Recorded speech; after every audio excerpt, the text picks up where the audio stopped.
me. I'm trying to hide it, but I here we forgot are. about it. Ladies and gentlemen, you have the Superpowers team, known as the Life Game Avengers of current culture. It's the living legend Larry. He's covered up in vibranium, so you can't touch him. It's the homie B. Avery in his black Just My Opinions reviews shirt. Ladies and gentlemen, boys and girls, fellas, how y'all doing tonight? Pretty good, man. Pretty good. Yeah, Larry, man, I'm doing my thing. Oh yeah, you always doing your thing. Be getting me in trouble and stuff, boy. You, boy, you be getting me in trouble, man. See, this is what Larry do to you, B. Avery. Larry write checks that the whoever channel it is got to go cash them checks. That's what Larry do. Oh no! Yeah, man. Larry wrote a check the other day that I done had to cash about 4-5 times, but I got the money, so I cash them up. Oh, how are you doing though? How came you through doing, for you, Lamar? huh? Yeah, man. That boy, they was on that. Brother, I'm good, man. My daughter walking. Now she's saying words. Got me chasing up and down the road. Boy, I tell you. It's a blessing. It's a blessing. It's a blessing. But fellas, the first story gonna cover always makes me second guess should I brought that girl into the world. Now, when I sent you guys the itinerary, this wasn't up there because when I say I just found out about this, I just found out about this about an hour ago on CNN. And before I play you the news clip, let me break the story down for you. You guys are brothers. They've been killing unarmed black men since they brought us here on the boat. This story is about a gentleman in Louisiana, fellas, who this killing of him happened 2 years ago and has been covered up from the city level, the state level, all the way up to the federal level, and just got leaked last week to the Associated Press. Leaked. So leaked. It didn't come out. They lied to the family and told the family that he died in a car accident with the state troopers. Come to find out, fellas, not only did they turn him over, handcuff him, choke him, but these dudes was talking shit while he down there dying, saying, I hope he don't cough up none of his blood on me. And fellas, let me just play you guys a story, and then we'll finish trying to explain to people what we've been trying to say for years. We need some justice. Here we go.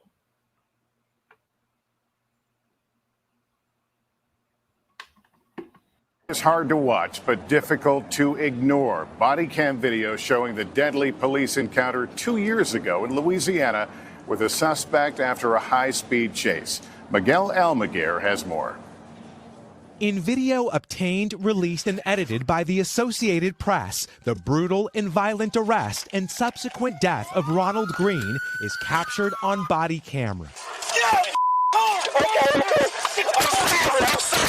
After a dangerous high-speed pursuit, Louisiana state troopers pulled the 49-year-old black man from his vehicle. Taser. Green is seen being tased multiple times, but much of what happened is off camera. I am sorry. During the graphic and disturbing video, Green is also repeatedly punched, put in a chokehold, and dragged face down through the dirt. His family says after Green was shackled, he was left for 9 minutes without aid, as officers used hand sanitizer to clean their bloodied hands. This guy ain't got AIDS. The video is probably one of the most disturbing videos that I've seen of police brutality. It invokes the image of what you might imagine slave catchers look when hunting down a runaway slave. Green's family says Louisiana state troopers tried to cover up the 2019 beating.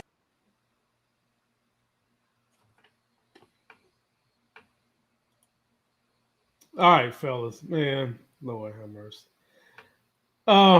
Outside.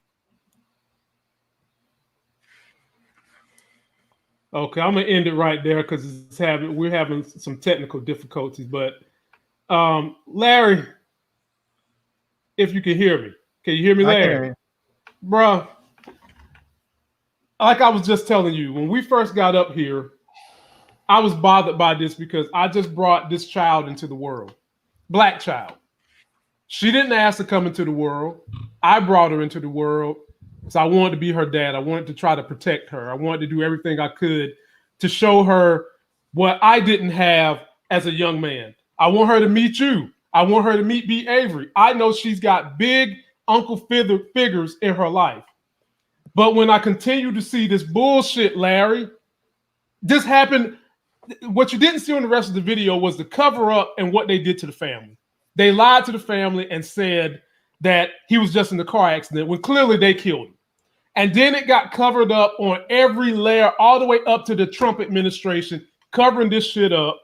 And it just got leaked to the Associated Press 2 days ago.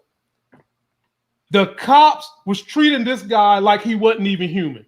They more worried about getting blood on them than they are trying to turn this man over to assist him. And when the EMTs roll up and they said, this guy looked like he's about to die, the cop said, oh, fucking well.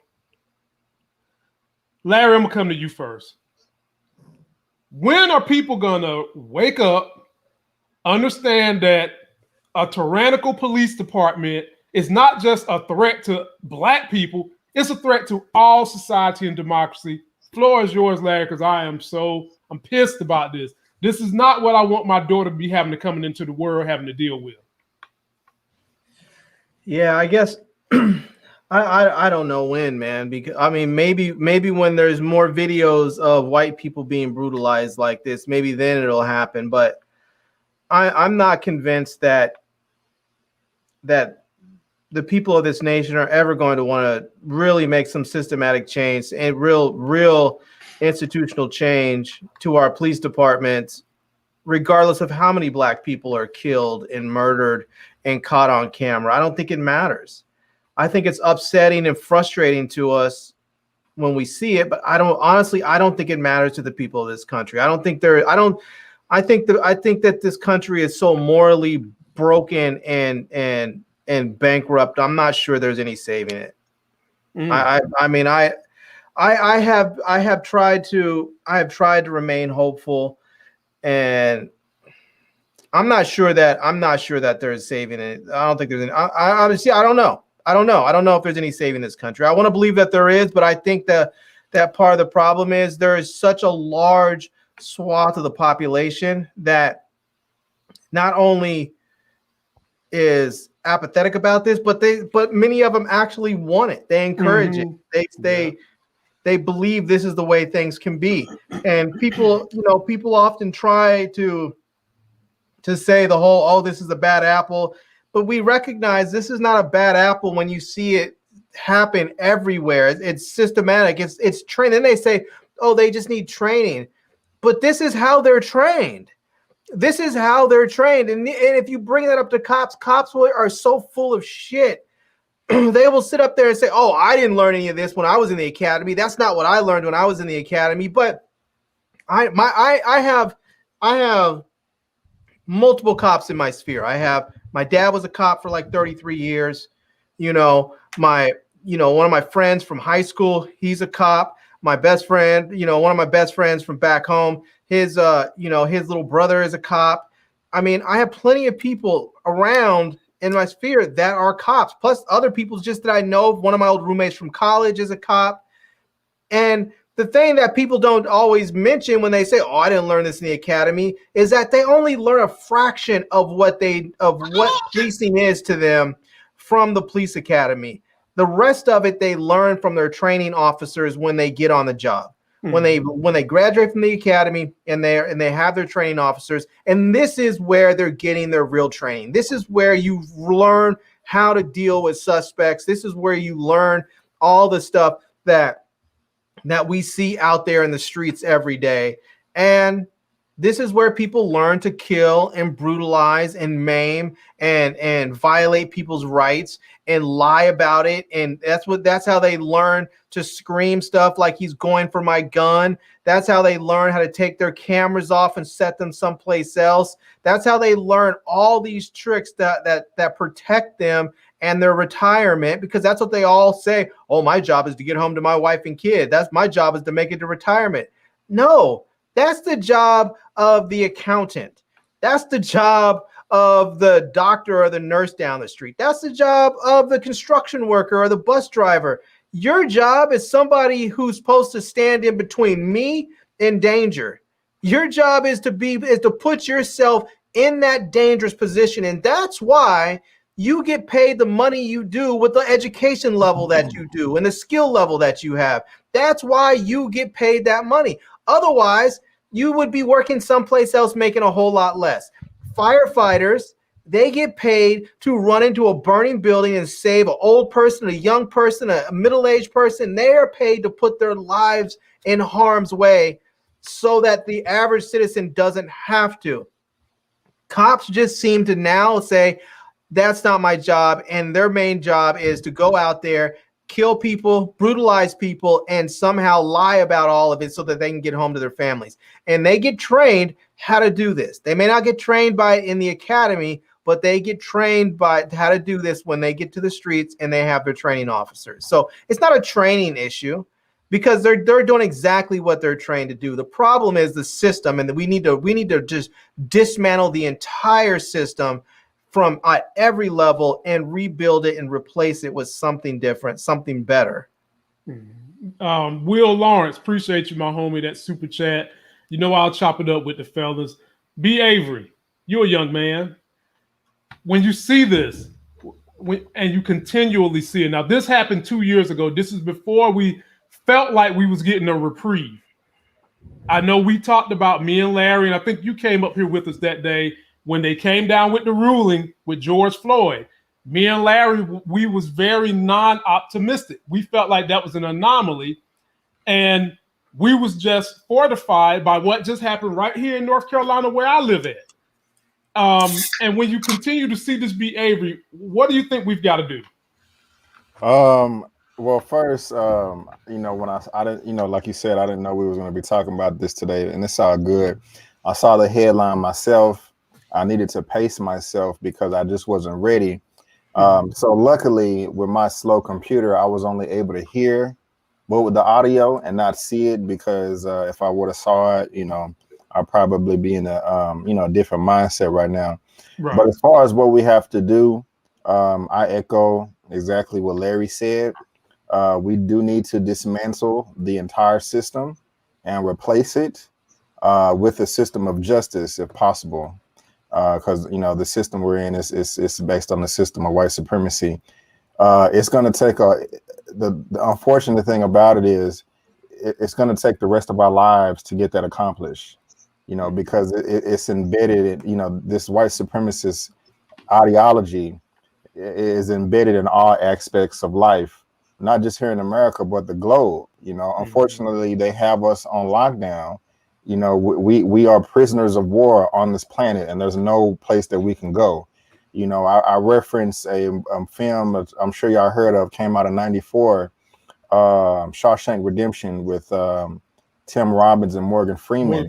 Yeah. And that is a great analogy right there. Andy Dufresne, he was in the prison. No matter if he did get into, if he got into a little scuffle with a police officer, aka a prison guard, it really doesn't matter. He was still stuck in that system, that prison. And, he had to study for over 20 years to figure it out and dismantle it. And then, he was able to do that, in the end, and break free and take advantage of it. Now that's on a small scale, but we got to do that on a large scale. And we're not going to, bear the fruits of that labor, unless it's our children or grandchildren. But something has to be done. And it just makes me realize that we have no friends at all.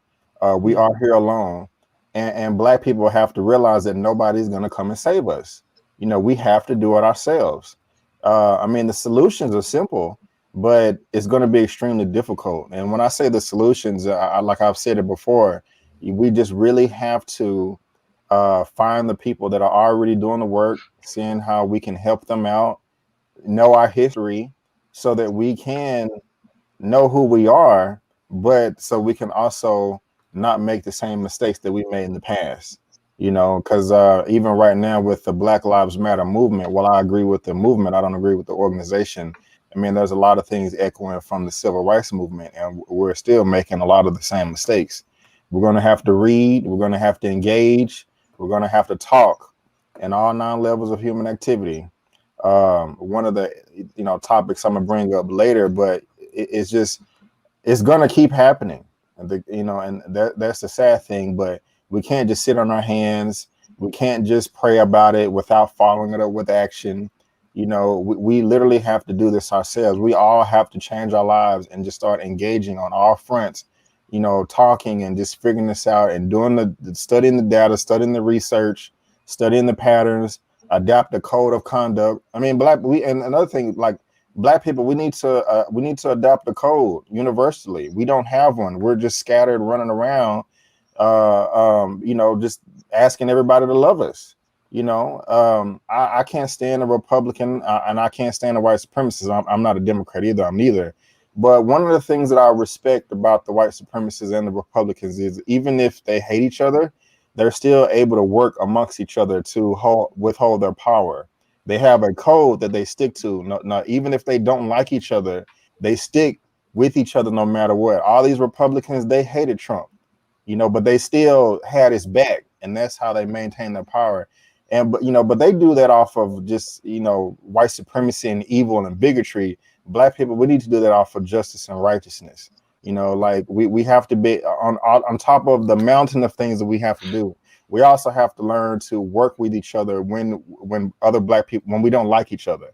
You know, like what are the things? Okay, we don't like each other here. We disagree there. What are the things that we do agree on? You know, let's stop giving away our vote for free unless we're going to get something tangible in return. You know, and we just simply don't vote for them. You know, on a local, state, and a federal level. You know, I mean, there are organizations out there that have written up agendas. You can Google it, and you may not agree with all 1 to 10 or 15 bullet points, but maybe we can find 1 or 2 of those things on that list and move forth that way. But we don't have any friends. We don't, and even if we do have allies out there, guys, you know, they're only going to come forward if they see us putting forth effort. You know, I hate to be so long-winded right now, but I mean, that's just an experience that I had last year. You know, I know we're going to be talking about the wealth gap pretty soon, but, you know, somebody saw the little bit of work that I was doing on Facebook, just like, hey, Brandon, I see what you're doing. I do appreciate it. I mean, I support you. You know, how can we close the gap? How can we help? I'm a millionaire. I know that you're not in that position. I'll be fine because I'm a white guy, somebody I went to junior high and high school with. And I just say all that to say is like, you know, if we are going to have help, we're going to have allies. They're only going to come forth if we're doing the work ourselves first. And so, like I said, we can't rely on these other groups, you know, to come and save the day. We're just going to have to do it ourselves and talk and engage and just, you know, continue to network with each other, and also just take up arms. I mean, I feel that every Black man, woman, and child should be armed, educated, and trained just for at 24 hours a day, 365 a year, just for whatever may pop off at any time. Because I mean, we don't have anything to lose. We really don't, you know. And I don't know, something you asked earlier, I don't know what Black people are waiting on, because we have over 400 years of documented rape, torture, murder, kill. What has happened in history for Black people to think that won't happen anymore, especially when it's still happening right now? You know, I mean, I haven't bumped heads with my college friends, but I've stopped talking to a number of them just because I can't talk to them about this stuff. And if you want to go over here and just pretend like it's non-existent or acknowledge it, but when I'm talking about, hey, let's do something about it, you get more mad at me than the white supremacists that are actually oppressing us. What do we have to talk about? Right. You know, I mean, we're not in college anymore. You know, I mean, I still love you. You know, you can go your way, I can go my way. It doesn't mean I hate you, but I just cannot waste my energy on people that just don't care, that are just waiting by the sideline, or I'm just going to give it to God, which is fine, but you have to follow it up with action. So, I mean, we just have to find the people that are down for the cause and continue to engage and educate ourselves. You know, that's the only way I see that we can maybe come out of this in the next, I don't know, 50 or 60 years. But you know, a storm is coming, and you better get ready. So I'm gonna say this, man. B.A., I didn't know you could give such a great commencement speech. You done came and Larry done rubbed off on you. That was the longest I've heard you go, and I'm grateful. I'm appreciative you dropped some gems in that one. And there are a lot of people that needed to hear that. I needed to hear it. I'm grateful to hear that. And you spoke on bridging the wealth gap, which is the very next subject we're going to cover. You know, I felt like since we had one issue going on in our community, let's follow it up with another one. So, B. Avery, introduce your story, and then when you do that, I'll drop the video for it. Well, one second. Let me get this other. Okay, I got it. So, I was talking like I just brought up my college friends, and I think it's about maybe 10, 11, 12 of us in the group chat. There's only probably about 1 or 2 of them in that I can talk about this stuff right here. They tell me that I'm wasting my breath when I try to talk to them about it. Even when it comes to the data, they say, Brandon, you have to kind of be careful and you know, give people training wheels to talk about it, because when they actually find out how much debt we or how much money we don't have, it can be very depressing, you know, and people can go in shock. And it's very true. I remember that happened to me. But the main thing, guys, is Black people, we have no money. We are broke. We are poor. And it's getting worse, and it's going to continue to get worse. I mean, there's about 43 million Black people in this country, 20 million households, Black households. When you take away, you know, depreciating assets, the Black family only has about $1,700 in net worth on average. That's pathetic. You know, to be in the top 5% of Black people in this country, you know, you only need about $350,000 with your mortgage, you know, as opposed to white people to be in the top 5%. That's 10 million. You know, you need a minimum of $10 million. And so there's no amount of there's no amount of the lottos that you can win, Bitcoin, Dogecoin, stock market, whatever, that can close the racial wealth gap. And if you don't have any wealth, you have no power. And we're going to continue to be raped, tortured, and killed like always. And so now, I didn't do all this research myself. I am not an expert in politics or economics. But what I was talking about earlier is the solutions. I just listen to the experts. I say to myself, okay, who are the people that are, who are the historians? Who are the lawyers? Who are the economists that are doing this right now and have been doing this, that have some experience that I can learn from, and we can work together. And there's a gentleman by the name of Dr. William Sandy Darity out of Duke University, and he is an economist among another team of economists, and that's just somebody I kind of want to introduce you to today. And so, Lamont, if you have that clip, you can go ahead and play it. Got it. And might I shout out? He's a colleague of my wife, by the way. Oh, that's even better. That's even better. Let me shout that out real quick, and let's jump on this video. B. Avery. Here we go. People who talked about reparations. I've quoted you quite a bit in my work. When you think about ways to address the racial wealth gap, and through the lens of reparations, what's one of the most effective steps? Let me try it again. And it's only about 2.5 minutes, guys. Yeah, it's not long at all. Let me try it again. Let me remove it. And let me try it again. So y'all bear with me. Oh no, take your time. And what I want people to try while he's getting that ready. What I want people, can you hear me? Yeah. I can hear you. Okay. What I want people to understand is when I was talking to some of my friends, like one thing, Black people, you have to realize this: we are owed absolutely everything. Black people globally, but specifically Black Americans in this country, we are in America. There would not be in America if it wasn't for us. We built this country. Like the amount of money, the amount of wealth that was generated from hundreds of years of slavery is still circulating in the economy today. And we literally were not allowed to access it by law, which is ridiculous. You know, it is not. And when I was talking to my friends about it, they're so concerned with helping other people first. Like, well, what about the Hispanics? What about the people at the border? What about the Asians? What about, you know, our Black British brothers over here and over there? Yes, they do deserve help, but like this is not, you can't, that's like the equivalent, you know, we can't help anybody else until we help ourselves first. You know, we have to have our own foundation first, and then we will be able to assist. And then that's another thing, it's the language. It is not help. We're not getting help. We're not getting assistance. It is a debt that is owed to us. Imagine you go to work. I don't know if you're off on the weekends, but imagine you go to work on Monday. You work for 2 weeks or a month, and when the paycheck comes, it's not direct deposited into your account, but it's direct deposited into your boss's account or the CEO. You're like, hey, you go to HR. Hey, where's my money? You're like, what are you talking about? Money? That's my money. He's like, no, I work. This is like, no. And just imagine that happens for 400 years. You're gonna be like, what the hell? That's what happened to us. So we are owed this money, okay? And that is we need it. That's the only way that we will be able to, like, even if we do get reparations, and I'm gonna shoot y'all some numbers here in a little bit, that still won't close the racial wealth gap because it's so large. That will only give us a fighting chance to close the racial wealth gap, because even we're so broke that even if every Black person, including Black immigrants and the brown people, the Hispanics and all the immigrants, even if we put all of our money together and we supported Black businesses for the rest of our life, it's still only going to equal up to 2.6% of the nation's wealth. And at minimum, we're 13%. So if you don't have this mindset that if reparations is the only way to get started, which Dr. Darity is going to be talking about here in just a little bit, I don't mean to be rude, but you're running a fool's errand.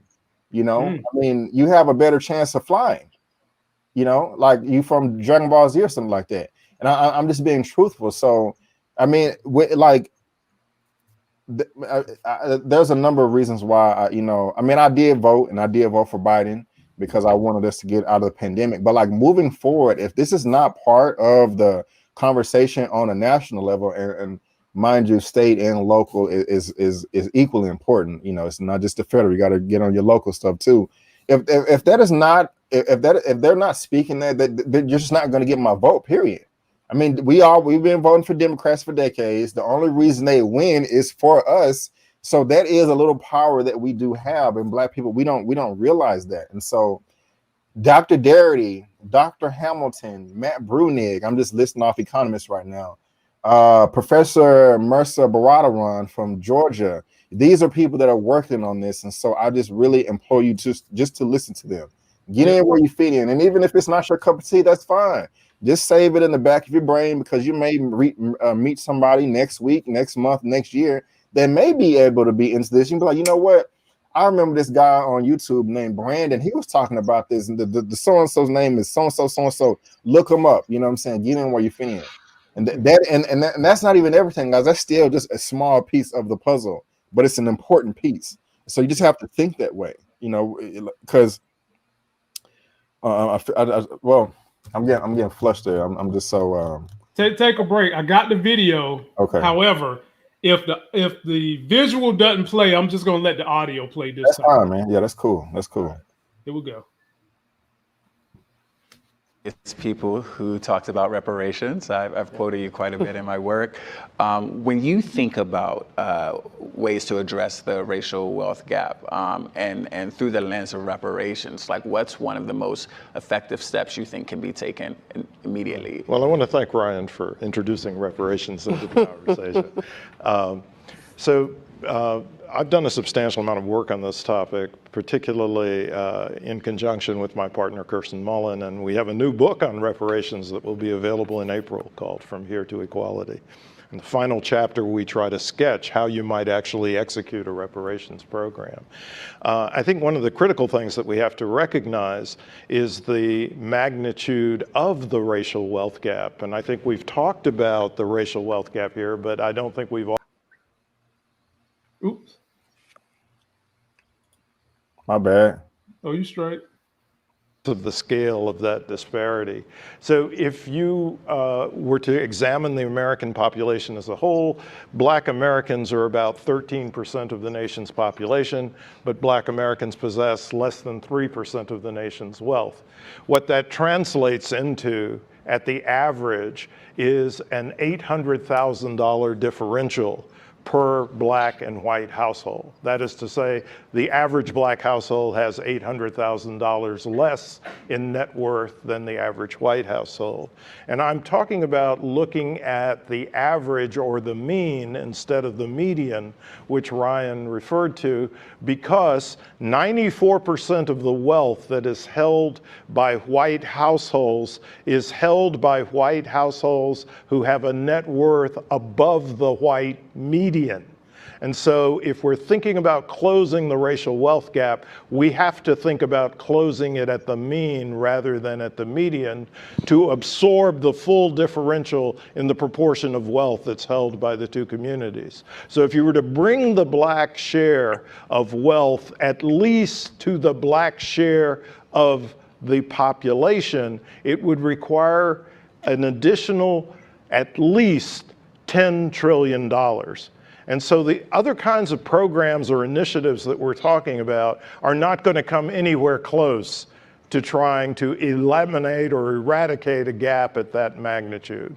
And so that's why we need to turn to something like a reparations program, which is specifically aimed at building black assets to a level that would be comparable to the level of assets that are held by white Americans on average. Ladies and gentlemen, we got E-Man in the building. He's come in after we've only got 2 topics done. We've got several left for you, E-Man, but I'm going to come to you next after we get done letting Larry just kind of give your thoughts on what we just heard and how we can go forward, Big Larry. I'm sorry. Can I finish though? Yeah, absolutely. Go for it, man. Absolutely. Okay. Absolutely. If you wanna share my screen real quick, just for a second. This is what Dr. William Sandy Darity looks like. Now you're gonna have to bear with me because my computer is over here freezing. I don't know what's going on. I'll tell you what. Also, I have a lot of information saved in a PDF. If somebody emails me, bavery@justmyopinion.net, just say send me the info. I'll copy it and paste it and send it to you. But this is William Sandy Darity. He's out of Duke University. He also wrote this book that he was talking about. It came out April of 2020 last year with where I'm at. Can you hear me, bro? Yeah, we can hear you. Okay. Can y'all see me? No. Lamont has it on just Tim right now. Okay. He wrote this book with his colleague called Kirsten Millen. Okay. Oh man. Did we lose him? I think we lost. I don't know what is going on over here. You see what happened, man? Y'all start talking about reparations and the man already perpetrating, man. You see what? God, oh my man, all I got, I'm stuck on one screen. I can hear y'all. I can't see y'all. My thing is completely frozen. I might have to start this whole thing all the way over. Oh man. Yeah, I am frozen. I can't do. Oh, it won't switch over. No, it won't do. It won't even let me refresh my screen. Man, y'all started getting too real up in this. Hey, well, what I'm gonna do is, it's got to be done. I'm gonna shut everything down, send back out the invites, and then we'll come back in like 15 seconds or something like that, 20 seconds, whatever it takes. All right.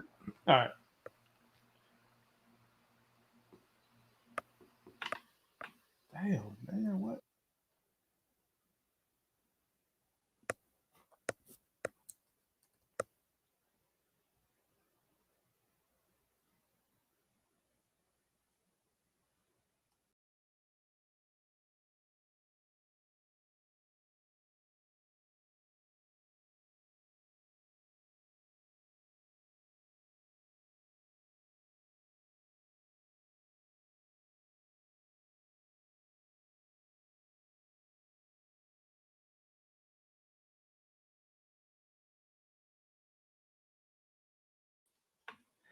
Okay. Okay, I guess y'all can see me now. We're back. Like E-Man said, whenever you start talking about reparations and what may have you, things go crazy. I'm going to get the fellas back in here and we're going to finish this conversation. I have no idea what happened other than they trying to shut us up, because when we start trying to give people solutions to problems, man, it seems like that's when the boogeyman wants to come. But B. Avery hit the nail on the head. Dr. Garrity is outstanding. He's someone I really encourage everyone to give an opportunity to listen to him. He's done some great work. He's done some great economics work, and would be a feather in everybody's cap to just take a look at. Society has so taken the black perception of wealth and has just done crazy stuff with it. We are a type of society that we spend a lot of money, but we don't monitor how we're making that money go for us in terms of investments. I'm from the hood. I'm from poverty. My parents and my grandmother and mother, they wasn't out here trying to floss or anything like that. People that was trying to floss was the people around me, my fellow students, classmates, other folks in the hood. They was the ones trying to floss and wear all this bull jive. And so at an early age, you're thinking that you need to be spending to fit an image that you really don't need to be fitting, when you should be trying to take your money to put it somewhere so that it can invest and grow. All right, now we're getting the fellas back here. Now we loud and clear. So be Avery, go ahead and finish what you were saying. Hold on, let me email was asking the question. Yes. There we go. Same link. Okay. Back. All right. Oh, my fault. Okay, let me shut up. You got it. So yeah, like I was saying, man, I picked this book up last year. It's called, this is the book he was talking about, From Here to Equality. How many pages is this? It's a few, about 400 pages. I'm kind of ADD when it comes to books, so I've only read the first chapter, and then me and some friends started reading another book. But I'm going to get back into this next week, or sometime next week. And when Lamont was like, "Hey, what do y'all want to talk about?" I was like, "Well, if I'm going to get into it, you know what I'm saying, let me tell everybody else as well." The first chapter of this book talks about every reparations attempt that has been made since 1865, since slavery was abolished, up until now. Talks about the good, the bad. That's something that you have to know. I haven't read it yet, but he says that the last chapter in the book is a realistic sketch or draft of how reparations can be drawn out. And in that video, he said $10 trillion. He was that was a short video. There's stuff about him all on the internet with different groups. It's TED Talks, ADOS. He's also one of the economists that's working with Ice Cube, because when Ice Cube first came out, his plan was ridiculous. But people approached him like, "Hey, I'm an expert in this field. And Ice Cube started listening, and these are one of the economists that Ice Cube started listening to.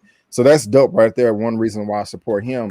But when he was talking about in the video $10 trillion, it's really for the American claim about $17 to $18 trillion, and that's not cash money. No. That comes in multiple forms, like guaranteed land, guaranteed home ownership, guaranteed health care, guaranteed transportation, guaranteed education, and government protection. We also have the international claim, because there are foreign countries that owe Black Americans as well, because cotton was it went around the world, and so there's a French economist by the name of Thomas Piketty that has a book as well called Capital in the 21st Century. Now this is a thick book as well. It's like 700 pages. However, if you don't want to read a 700-page book, there is a documentary on Netflix, or at least it was. I don't know if they took it down. That is a summary of this, and it's very, very good. I shared it with my brother. So if you want to know where the money reside and how trillions and billions of dollars has been shifting around since like the 1600s, watch the documentary on Netflix. And there's this another book right here, the Half That Has Never Been Told. Everybody told me that this book is fire. This is also on my list. This will help increase your political and economic education as far as the debt that is owed to us. And so when Lamont played that horrible clip of us getting executed earlier, that's just because we don't have power. And one of the things we need is economic power. I'm not saying that's the only thing, but that is one of the things we need. And Darity and other economists and professors and et cetera, they are working. Dr. Claude Anderson, that they are working on this. So you're going to have to do your homework. Bob Johnson came out with a whack one-page syllabus that didn't make any sense. No, we can't rely on that. He's not an expert. And I don't mean to crap on him, but he stole a bunch of information from these people and didn't want to give them credit. And so if you want to make change, man, we're going to have to just read and engage and pass this information down to our kids and our children and all that stuff, because it's not gonna. And when I told y'all earlier that white dude came and approached me, he knew what was up. He knew. He was like, Brennan, at the very least, it's gonna take 40 years, and I'm ready to bleed. I mean, he knew what the deal was. You know what I'm saying? If any of my white people out there, if I got any white allies in the chat, I don't know, but here's 2 ways you can be an ally, and it don't cost you no money. One thing that you can do is, from now on to the rest of your life, when you come across a black person or any person of color, no matter what, tell them the truth no matter what. I don't care what the subject matter is, unless it's your personal banking information or medical records, of course, keep that personal. But no matter what it is, never ever lie to a black person or any person of color. Never. Always tell them the truth no matter what, especially about your group. Something else you can do is, anytime there's an opportunity for advancement, an opportunity to come up in life, pass that information along to a black person, a person of color. But that doesn't mean that you can't take advantage of it either, but just pass it along. Hey, they don't cost you no money or nothing like that. You don't even got to change your life. And so hey, that's real talk. That's real talk for real. Yeah, and God, I didn't know the stuff I'm saying. I'm not a know-it-all. I didn't really start getting into this until Alton Sterling and Philomena Castile died, and I was like, I'm sick of this. I am tired of it, and I just started paying attention more and more. Like, who are the black people that are talking about this, are trying to do stuff? And that's how I just started to compile all this information, over the past few years. And so, if I can do it, you can do it too. Because 10 years ago, I was just trying to get on hoes and smoke weed all day. That's all I was trying to do. But that won't amount to nothing. I'm just being real. So we can always talk about this. We have to talk about this, not just here tonight. We need to always have these conversations as much as possible. But that's all I'm gonna say today. Just as a brief, a brief intro, and if anybody want to continue the conversation, you know how to get in contact with me. So, okay. Larry, any quick thoughts on the wealth gap? Sorry, I took so long. Oh, you good? No, that's I mean, it's yeah, I guess I do some thoughts. I mean, I know a lot of people are going to probably say this is not the way you should do it, but oh boy. No, but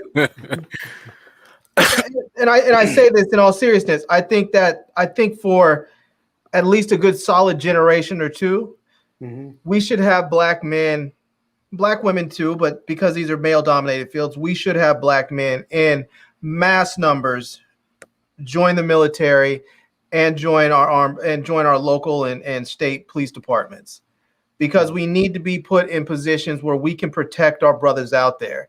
Because when we see these shootings, when we see these violent attacks where people are being tased and they're being beaten and kicked in the face and all this stuff, they're hordes of white officers. We're not seeing black officers doing this. Sometimes we see black officers around the peripheral, but we generally don't see them doing this. And we need to be in positions where we can protect each other. Not only that, the reality of it is, I'm not trying to dog anybody out there. So if I sound like some sort of elitist, I apologize. That's not what I mean. Not everybody's built for college life.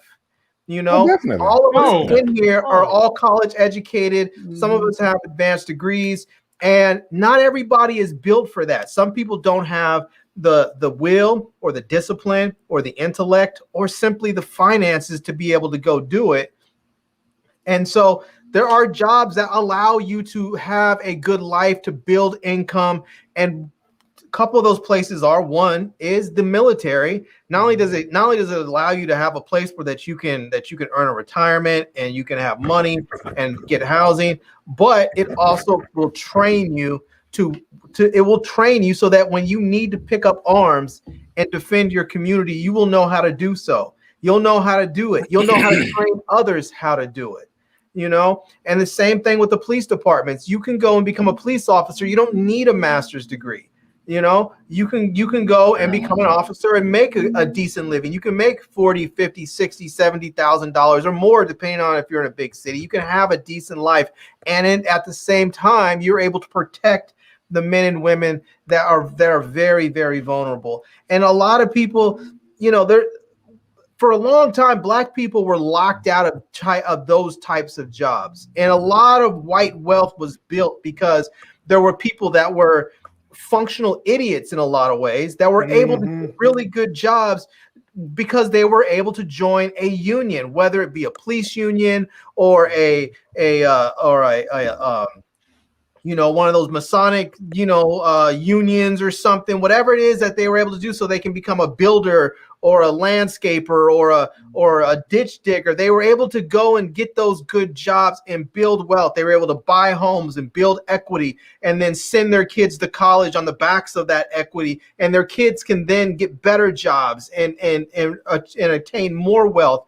And they have generations of a lead in front of us. Even just looking back so far as, just as recently as World War II, when you had all of these vets that came out of World War II and were able to take advantage of the GI Bill, black people were not able to do that. Black men were denied access to the GI Bill for which they earned. Yep. They were not able to take advantage of it. They were denied VA home loans so that they couldn't buy homes and take advantage of that. Black people back in the day, when we bought homes, we couldn't buy homes on credit. Yep. We saved up and bought homes cash, homie, because you couldn't get a mortgage. So Larry, that is if you didn't get redlined. Right. Right.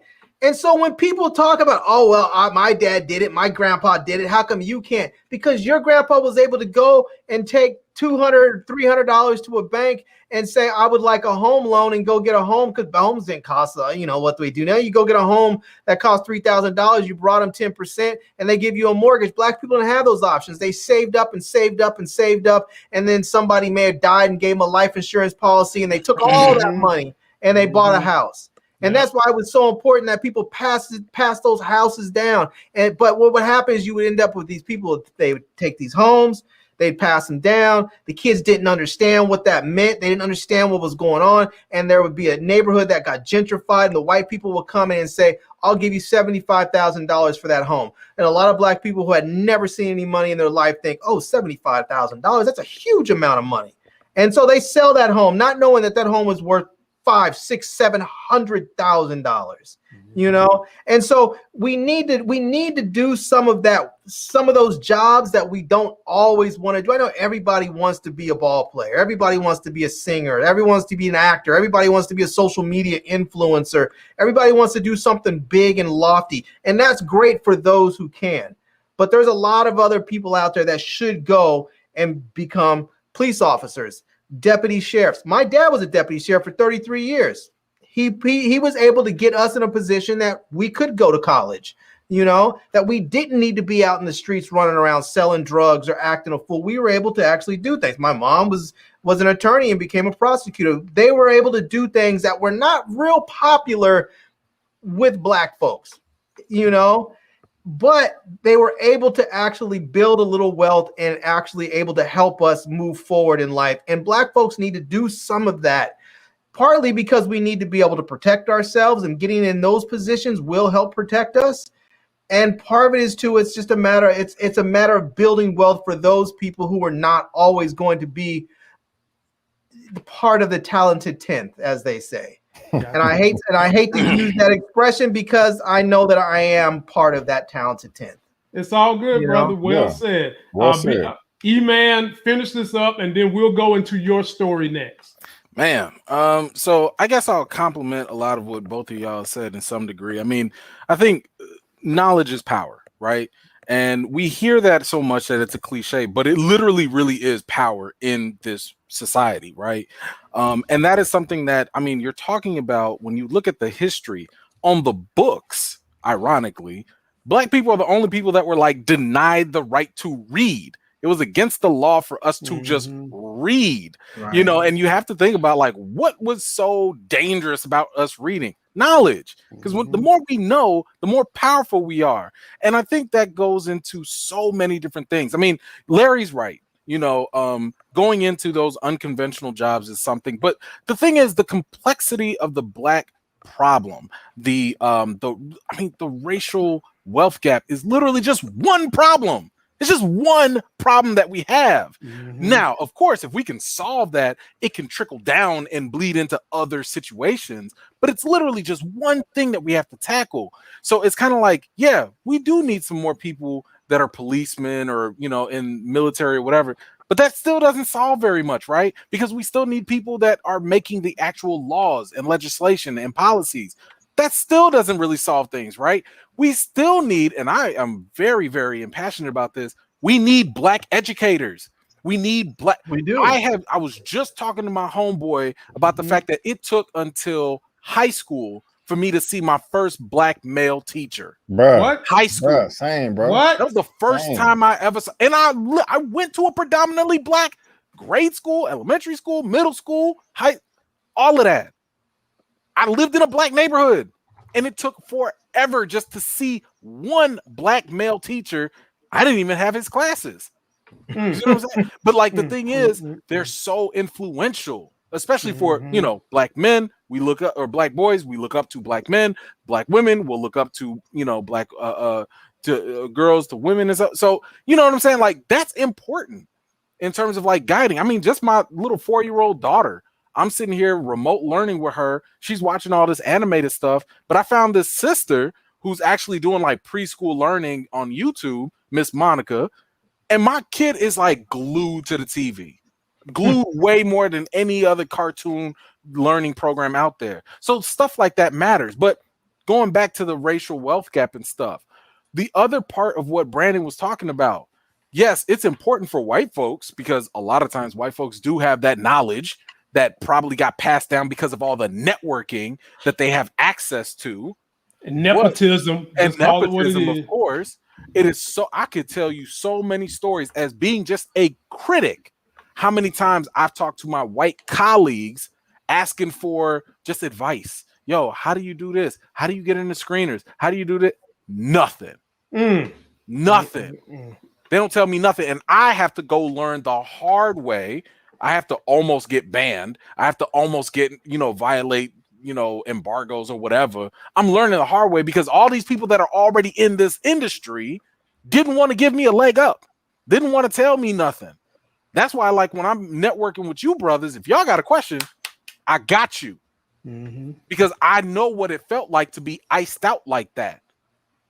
You know what I'm saying? So like, that's something that we always have to do, is we do have to share and network our information amongst each other, because a lot of times the reason why we're in the position we're in is due to a lack of knowledge. And just again, because I don't want to go too long with this, but just to bring this back, you have to think about financial literacy.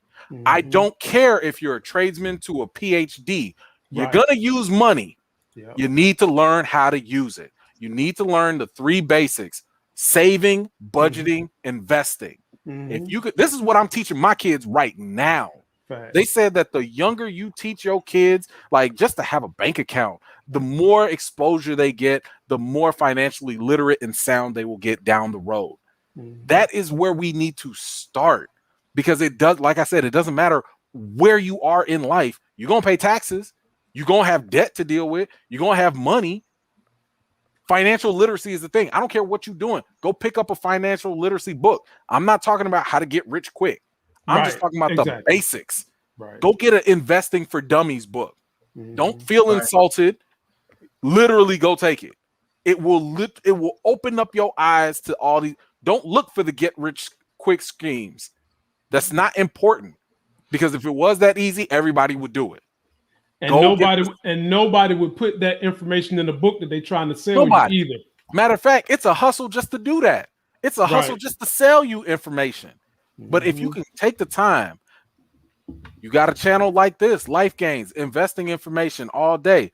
Come and support that, because this is how you get to learn little basics and stuff that help decrease that racial wealth gap.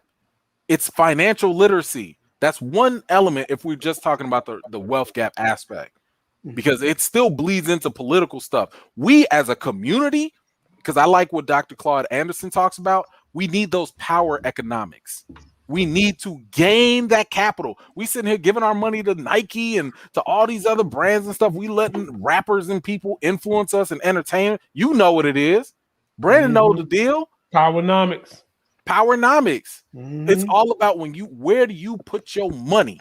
Right. Because your money, our money in our community talks. Exactly. What do other communities do? What do rich, affluent, white suburban country, areas do? They buy politicians. Yep. They go grease them fundraisers. That's how they network. That's how they get laws passed. That's how they get policies through.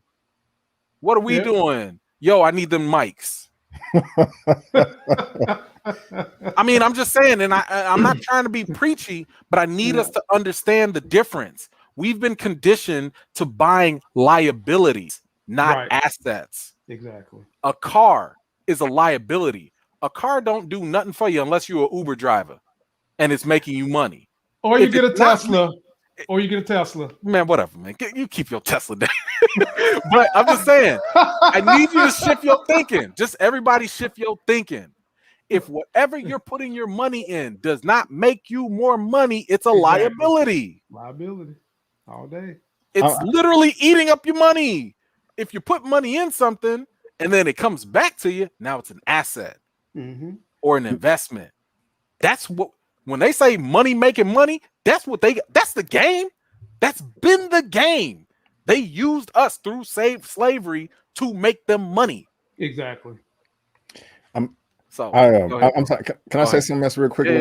I'm sorry. Oh yeah, go for it. So, you made me think about this because you was talking about the wealth gap, and you was like, that's just one problem. The comment that Lamont was highlighting up there, and I pasted again. Like, we Black people, the goal, we need to have control over all 9 of these areas of activity across the globe. Like, we need to be in control of our own economics, our own education. Yeah. We need to make sure we're in control of our own entertainment, labor law, politics, religion. If you're not religious, that's fine. But if you are religious, don't be worshiping a white Jesus or a white God. That don't make sense. Yes. Okay, that's how I'm saying there. Make sure you have the most constructive sex out there. If you're about to engage, if you're married, okay, have sex with your spouse and don't commit adultery.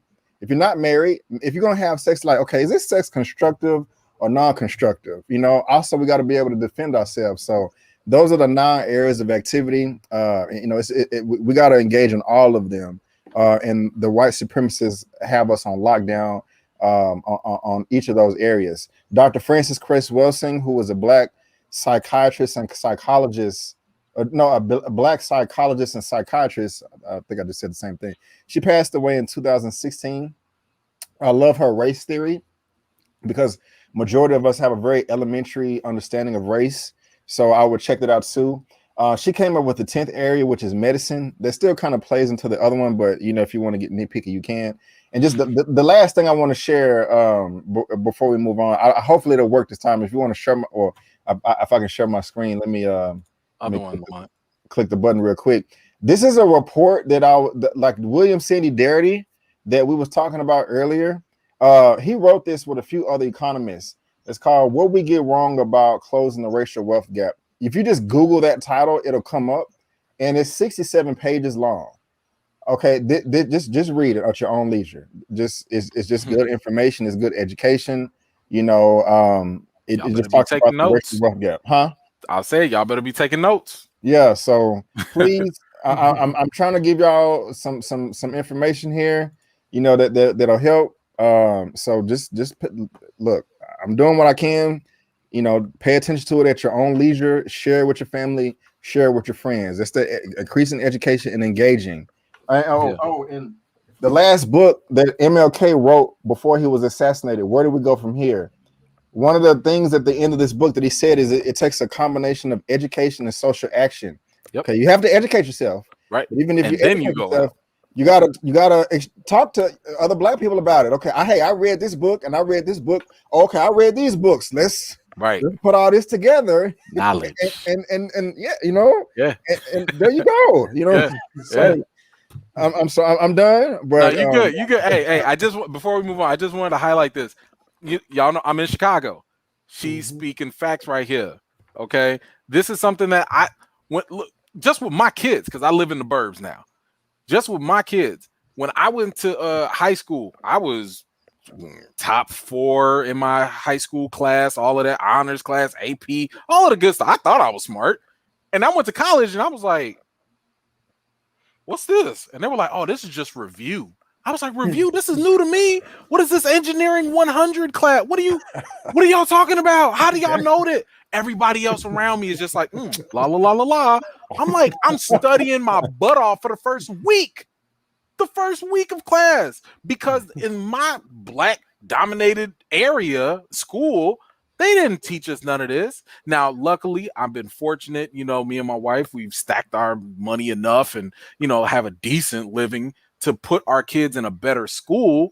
And it's like, I'm looking at my daughter who's about to go to high school, and I'm like, yo, you got mechanical and engineering and all the, how are you getting these classes in high school that I was introduced to in college? You know, so that's what I'm saying. Like, you know, the education, and of course, the school that she's going to is, well, it's mixed. It's not all white, but it's a pretty good school. Luckily, we ain't got to pay private school or nothing. But the difference is ridiculous when it comes to the exposure of education. That's why, like, anyway, regardless of what they was going to introduce her to, I'm still trying to teach my kids stuff at home. And that's also equally important. But you got to educate yourself.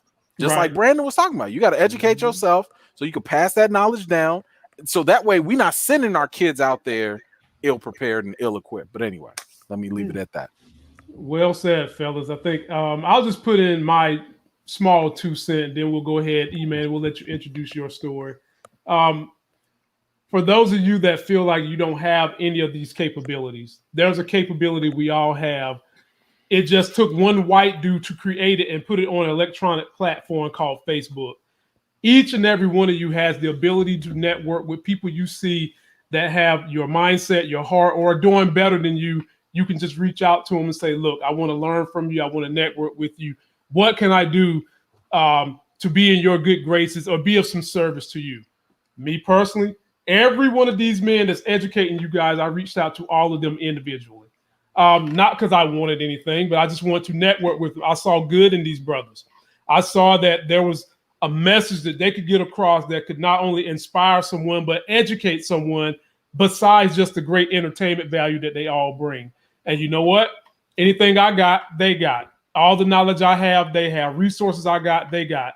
Networking is also a foundation for anyone can have, no matter how broke you are. And I just want to throw that 2 cents in there too.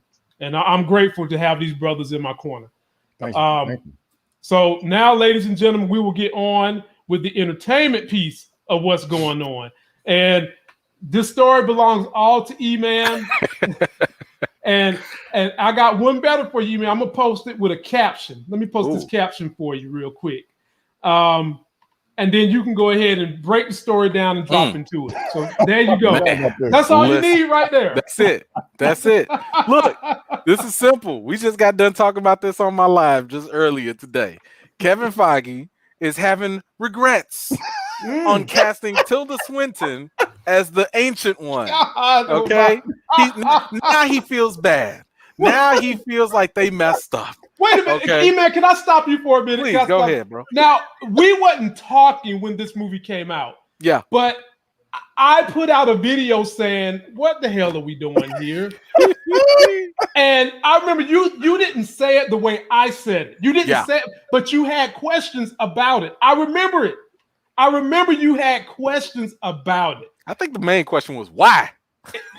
Why? See, I'm trying to be nice about the way you did it. Why? But go ahead, finish, E-Man. Go ahead, finish. No, I mean, look, you know, this is an example of Marvel trying to be a little too woke for their own good. Yeah. Okay. Can I show them what she really looked like? The Ancient One? Yeah. No. Tilda Swinton. Yeah. Let me show you what she really looked like. And I got the Ancient One too. Yeah. Yeah. Show them the original Ancient One though. Oh, she replaced the original Ancient Ancient One from the comics. Go ahead and finish your diatribe. It's from Tibet. And again, this is a situation of Marvel trying to do a little too much, too fast, too hard, trying to be a little too woke for their own good. I mean, the example or the explanation that was given was that, and this came from Scott Derrickson, the director of Doctor Strange. When it came to casting for diversity, they were like, "Oh, the Ancient One is like this old, wise Asian character from Tibet," and they were like, "You know what? To be diverse, we're gonna put a middle-aged white woman in because that's diversity." And I mean, they wanted to avoid the cliche. They wanted to avoid the cliche of having, the ancient, the wise old sensei or whatever they want to call it. But at the same time, it was like, yo, but you're also like you're also taking away an opportunity for an Asian actor too. Right. Tilda she ain't hurting for no roles. Sure ain't. Tilda can get a role anywhere else. Okay. She will be all right. And this is not an issue about her performance. I thought she did a wonderful job as the Ancient One. I had no issue with that. They actually went out of their way, again, trying to do too much and be overly woke. They went out of their way and rewrote the background of the Ancient One for the MCU and said that, oh, this one is not from Tibet. They might live there, but they're from a Celtic background to match with her. I have problems with that. Again, when you have to do the mental gymnastics in this type of stuff, that's a clear sign that you're doing a little too much. Okay. And this is not the first time Marvel has gone through this. It was just announced that WandaVision, they took out Doctor Strange. He was supposed to be in WandaVision. What? Yeah. He was supposed to show up. It was in the script. And I told y'all, if you've been watching my breakdowns on my channel, I told y'all Doctor Strange should have shown up. There were signs that he was showing up, but they took it out the script. Okay. And they took it out because they didn't want the white man. And this is coming from Kevin Feige, the white man. They didn't want the white man to come in and distract away from Wanda and tell her, hey, this is how magic works. So again, this is a matter of being a little overly woke, because they didn't want Doctor Strange to overshadow Wanda and white splain or white mansplain. I don't know, whatever the new terms are today. They didn't want him to come in and do that to Wanda and upstage her. And I'm sitting here like, what are y'all doing? Like, who is in y'all meeting rooms that y'all are thinking all this stuff way too deep? I don't think anybody, it depends on how you bring Doctor Strange in. If you come in and say like, hey, I'm about to be your savior, then okay, fine. That's a problem, right? That's a problem. But if you come in and say like, yo, Doctor Strange is trying to contact her, but he can't get through, mainly because I was about to call it a Phoenix. mainly because the Scarlet Witch is more powerful than the Sorcerer Supreme. Maybe he can't get through to her. But at least he tried. Right. Because what were so many people asking during WandaVision? Where the hell is Doctor Strange? Where's Bro, you got one job. One. Be the police of magic. Got a whole town in hostage, all the magic bubbles and everything, and you just MIA. You chilling in the multiverse with Loki or something. I don't know. But again, I say this all because you already know I gotta go there. This is why I can't trust Marvel with recasting T'Challa in the Black Panther franchise. This is why I have trust issues with them when it comes to Black representation. Because I don't think that they always get it right. They overthink things. They try to be overly woke. You would really expect the same people that were in charge of Black Panther. And I'm not saying they racist. I'm not saying none of that. I'm saying that they have their hearts in the right place, but they still have blind spots. These are the same people that were in charge of Black Panther that had reservations about having them have African accents. I remember that, bro. I forgot. Chadwick they talked about that. Yeah. Chadwick had to fight to get them to have African accents and not British accents. Wakanda never influenced, never colonized, never enslaved. Y'all actually thought about giving them British accents? God. Insane. Lord, is this y'all movie studio? Like, is this y'all movie? This is what I'm saying. I love what Marvel does. I like the initiative that they got. We cannot give them blind faith. Yes, they've done great things, but they're still human. They have blind spots. Thank you, bro, for saying that, man. I'm just saying, these are still people. They're not going to always get it right. They've already expressed regret multiple times when it comes to representation. And we want to trust them with our black representation. Larry, take the wheel, Larry. What thoughts on Kevin Feige saying that he messed up here? And what is it going to take for us to trust Kevin Feige? I mean, I think this one's a fairly easy fix. I think they could just simply say, because you're dealing with magic, you can just simply say, so-and-so reveal yourself, and just have her current shell shed off of her and have an Asian actor underneath it. That's it. You just shed it with the magic for whatever reason. This is the way that the Ancient One decided it wanted to present itself at this moment, and then you just simply they just shed off that shell and reveal their true self. That seems like an easy fix right there. Bro, they do this on Agents of S.H.I.E.L.D. all the time. People be having a whole different face, and they just reveal something. Yep. If we could sit here and watch aliens and wizards fight, they can swap out this character. Yeah, I mean that seems like a very simple fix, and it may take a line or two of dialogue to set it up, and then boom, it's done, and you're moved on. The audience would accept it in a heartbeat, partly because you're talking about magic. You're talking about a magical person doing magic. It doesn't seem like it's that difficult of a fix. It just seems they just need to have the will to do it. I agree. Good one. B.A. I see the wheels spinning, B.A. No, I don't got much. But well said. From all sides, when I was very disappointed about this because B.A.B. I forgot that Miley Cyrus is getting cast as a new Shuri. That's crazy. No. Anyway, no. Doctor Strange was introduced to me from the animated movie.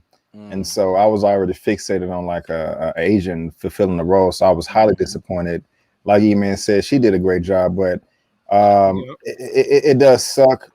I do like Larry's idea. We're dealing with the multiverse and madness. So we already got a new Loki coming through. So it can be easily fixed. I have to say though, I do respect Kevin Feige for at least coming out and saying that he regrets it and made a mistake. Agreed. He didn't have to do that. A lot of these producers and executives, they have egos, and they will never do that. So this is true. I do respect him there for that. As far as like trusting Kevin Feige, I mean, if he's able to come out and admit that he was wrong, well, I wasn't gonna say I trust him, but then again, they haven't recast T'Challa yet, so I don't know. I think everything will be fine, but I'm just glad that he said this at least, and he's aware of that. And like you said, E-Man, I love that you said these are human beings, because a lot of people be thinking that these producers, executives, CEOs are like magical beings from Planet X. They're like I said, they're human beings. They have jobs just like we do. I make mistakes on my job. Everybody mistakes on their job. Just because it's in Hollywood does not mean that they don't make mistakes either. That main reason why AT&T is falling apart, but that's another topic. Stupid decisions. But yeah, I'm glad he admitted he was wrong. Hey, I told you that was a dumb decision from the jump. This is another one of those reasons why there needs to be more minority representation in Hollywood. Absolutely. Not just because you can have somebody in the room, but you need to have enough opportunity out there that someone feels safe that they could get another job if they're fired. Because what happens is you get people that get in the room and they've worked their ass off to get in that room, and they're terrified that they'll get put out if they speak up too much or speak up too forcefully, and they won't be able to find another job, and they don't have another 25 years to put in to get back into the room. So you need enough opportunity. If a white person, if some producer gets fired, they pick up another job and they go to another studio. Yeah, you know. Yeah, man. And so there needs to be more opportunity for minorities out there, so that if you are in the room with Kevin Feige and you tell him, look, no, you can't do this, man. This is a dumbass decision. You're gonna regret it later, and you push back forcefully, and finally they just say, you know, we're tired of this dude. We're firing his ass. You're gone. Well, we should be in a position where you feel safe. Like, okay, if I pushed and I get let go because of this, that I can go over. Maybe I'm not at Marvel. Maybe I go over to MGM or Fox or something, and they hire me there, and I'm good. And then 5 years later, when Kevin Feige wakes up and realizes, oh crap, he was right. I made a dumbass mistake. It's okay because you've been working that whole time. I mean, you know? Look, to Larry's point, because I think that's a very good point to think about. When you look at Black Panther, for example, look at the producers that are involved. You know, like Nate Moore was like the only Black producer, I want to say, that was there. I don't know if Coogler got producer credit also, but I'm just sitting here thinking, like, when I look at the vast list of people that are executive producers, like people with power, again, it doesn't matter if you just have someone in the room. Does that person have power? It's not about quantity. It's also about quality too. Do they have the ability to say, hey, stop, that's whack. Hey, stop, don't do that. You know, I'm wondering how many Asian executive producers were on board for Doctor Strange. How many people that were there that had that level of insight to be like I was just doing the live just right before this, and I had 2 Asian people vastly disagree about this. I didn't know. I had no idea. You know, one person was like, man, we had no problem with Tilda. It was cool for us. And then another person was like, hey, don't talk for all Asians. I didn't like it. There you go. Right. I was sitting there like, okay, all right. Okay. I'm out of it. It's not my fight. You know what I'm saying? But I respect the fact that that's how they feel. Yeah. So again, who's in the room making these conversations happen or not? If we're talking about, you know, Shang-Chi, how many Asian people are in that room making decisions? The whole room should have been Asian. That's what I'm saying. Right. Like I'm cool with the fact that like Kevin Feige might be up there because, you know, sometimes even if you're at the top of the food chain, it's also very important to surround yourself with people that can cover your blind spots. Yes. What he means, ladies and gentlemen, you don't want yes men in your corner. Right. You need someone that's going to be objective in your corner. And diverse. They have to come with a different perspective, a different mindset, a different world experience or whatever. Something that's not just like you. Because if you know, if we all lived in the same white supremacist rich neighborhood, it don't matter if I'm white or black. We probably share the same mindset.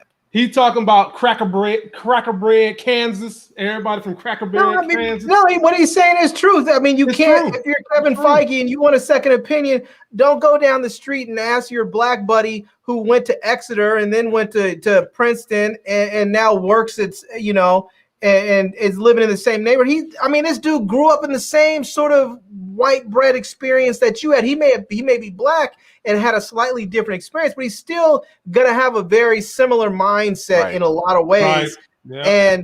And maybe in some ways also he still doesn't want to upset you. He doesn't want to push back. Right. He doesn't want to get kicked off of the neighborhood watch committee or something.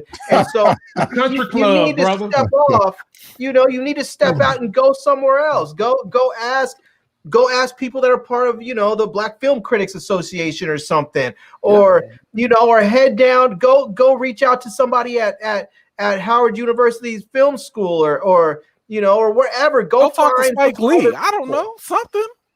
Exactly. Go find some other people that are not in your normal sphere and see what they have to say. Yeah, exactly. Well, ladies and gentlemen, before we move to the next subject, which solely belongs to Larry and deals with superheroes, I want to say, please subscribe to all these brothers' channels. You see the rich contexture and diversity you get from these brothers. They put out great content, but more importantly, they inform your mind as they entertain your eyes. So be sure to subscribe to these brothers' channel. Larry, it's your turn It's your boy Jake Tapper, as I call him, aka Jake Tap That Ass. He has some strong comments he made on Conan O'Brien that he didn't agree superheroes should be commingling from going from Marvel to DC, DC back and forth to Marvel. Larry, introduce us to your story and give us your. This is new to me. I got to see people's faces when I. This is new to me. Larry, introduce your story and give us what you think. I love this, but when I saw this, he was saying that he did not think that people should be going back and forth from one universe to the other. Here's the quote. Here's the quote. You Who can is read it doing if you this? want. This is Jake Tapper on Conan O'Brien. Okay. Go ahead. You gonna read it? Oh, I was gonna. It's your story. I thought you were reading it. I wasn't sure which part you wanted to. Go ahead. You take it. Read it up, and we'll talk about it. I'll give you the part where he says, when the example of Ryan Reynolds was brought up with Tapper, asked whether him starring as Hal Jordan Green Lantern meant he shouldn't have played Deadpool. This is what Jake Tapper said on Conan O'Brien. Yes, I submit that there are sacrifices that one makes for principle. That's what principles are. You should uphold them even if sometimes it's inconvenient. Like you honor democracy even if your candidate loses. Jake Tapper, and this is Jake Tapper, CNN's Jake Tapper, he's not with this flip-flopping from DC to Marvel. Larry, give us your 2 cents. And he was highly critical of Ryan Reynolds going from Green Lantern, that I hate to admit this to y'all, I actually liked it, to Deadpool. Yeah, I ain't gonna, and I love the video game, but that's neither here nor there. But Larry dropped his thoughts on it.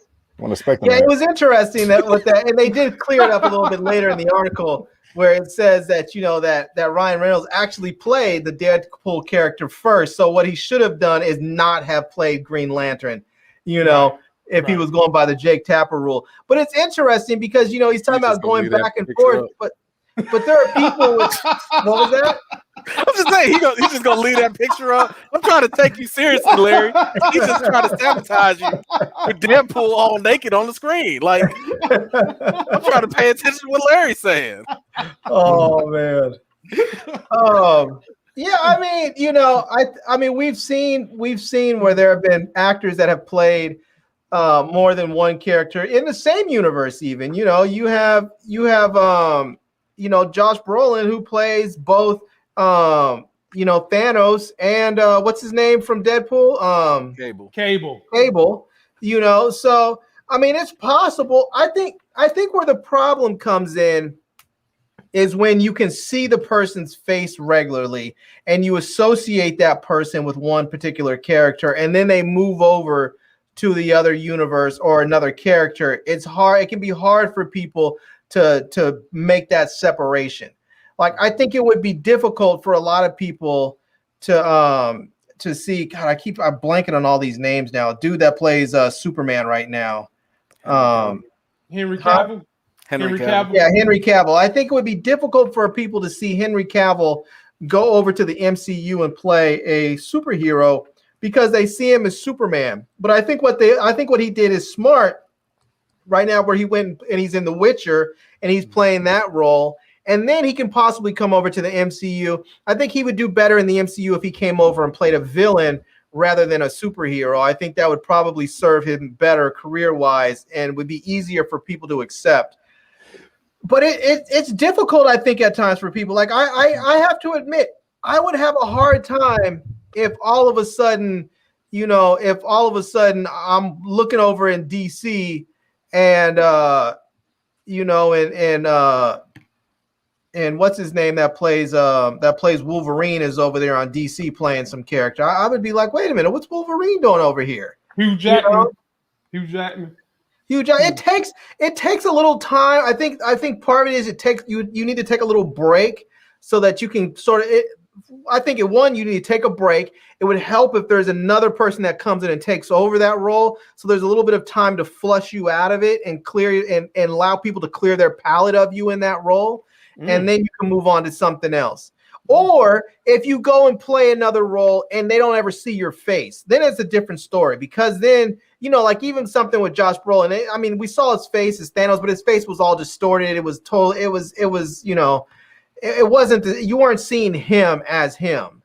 So okay, but all right, I'm with you, Larry. B. Avery, thoughts on Jake Tapper trying to tap into his inner geek and say that these people shouldn't be crossing over in these universes? For the most part, I agree with Tapper.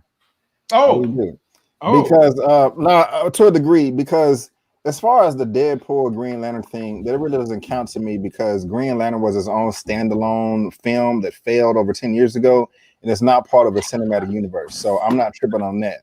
However, what's up? What's up? You got to be all like that with Green Lantern. It was entertaining. That movie was not. I mean, if you liked it, that's fine. You know, that's cool. It had some value. It had some value. I remember giving it a 5 out of 10. But got to be more careful. No, but as far but you as ain't pull out the bleach. No, I didn't pull out the bleach. I don't think I had the bleach then. But but like for current universes right now, like the MCU. And if let's just pretend for hypothetical sake, for argument's sake, that the DCEU it was actually standard, or that wasn't going anywhere. I don't want to see characters jumping back and forth between the MCU and the DCEU. That would be too jarring for me. I wouldn't like it unless it was an example like Larry said, to where they're not showing their face. Another thing that's kind of weird for me: Christian Bale as Batman with Nolan, but now is in he's God the Butcher or whatever in Thor: The Dark World. What if in the DCEU they want to do a multiverse for Batman or something, have Owlman or something, and then you're gonna have Christian Bale again? Like that's just too weird for me. I'm not cool with it. There are too many actresses out there that can fulfill these roles instead of repeating the same thing over and over and over again. That's where superhero fatigue may come because the same people playing the same characters. So it's if it's in like a current universe, like we have a Marvel parallel to DCEU, I don't want them jumping back and forth. But if it's like a universe that's been disbanded or discontinued, like the Fox franchise or Green Lantern or something like that, then that's no big deal to me. Okay.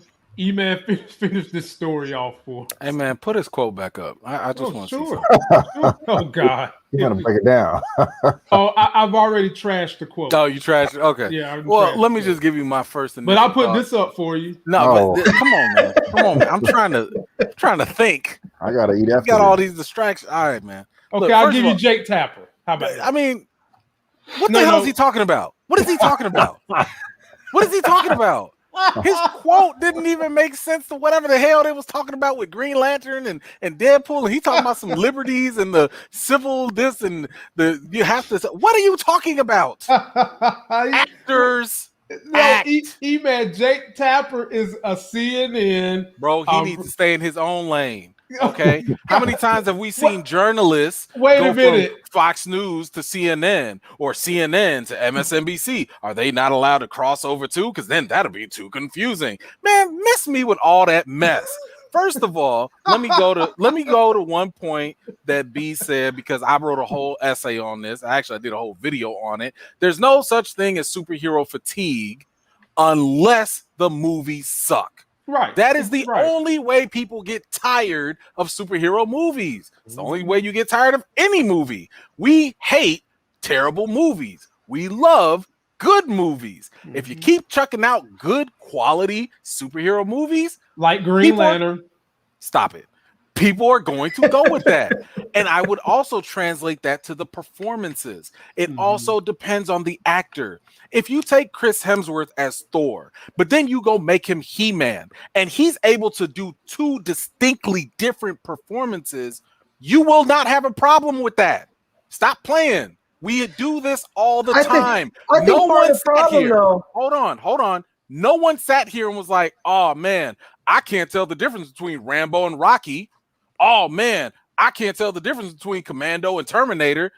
We know how to do this. Our brains are sophisticated. It's not a big deal if an actor goes from one property to another, if they are able to distinctly make their performance different enough. Now, if they go in and they're doing something like if Superman, Henry Cavill, if he goes in and he also goes to Marvel and plays Hyperion, which is like a very similar, role or whatever. Now, yes, I'm with you on that.